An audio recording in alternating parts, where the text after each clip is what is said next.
njoba ngithinta inkambi ugogo wangifundisa ngeinkambi saphila ugogo wafundiswa umalume wakhe esaphila umalume wakhe kodwa wakhothama umalume ugogo wabe seqhubeka enza yonke into nje umfowethu la adesha ukuthi ke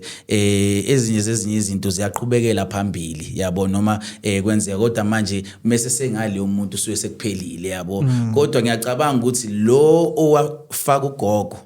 umsebenzi wakhe usaqhubeka ngoba ushiya kugogo so naye ugogo njoba wahamba emhlabeni wangishiya nalesipho mina ngisaqhubeza isandla sakhe yabo kodwa ke into eyibuye futhi ibuye ihamba ibuyijike ngoba esikhatsini esiningi if umuntu uphatha inkambi nawo ngayiphatha inkambi uyinikeza abantu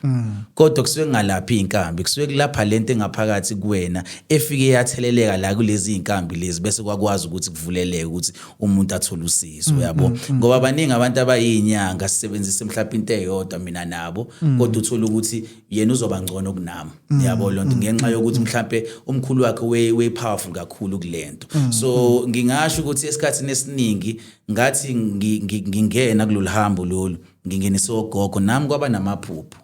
noma abanye obabamkhulu nogogo izalukazi ngingazazi ngamehlo kodwa mase ngichaza ukuthi ngibona ugogo weqhuke kanje mhlawumbe ngikhuluma noma ongikhuluma nogogo athi hayi man kwakugogo wami lo weyisangoma yabo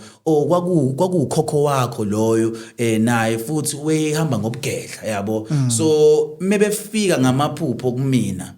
ngiye ngithi mina ke mengikhuluma nabanye abantu nabo mebe ngitshela ukuthi nabo babona abantu ngamaphupho nani kusho kusahamba ngalolisiko lo lokuthi ke uma unezithunya noma unabantu abadala bayafika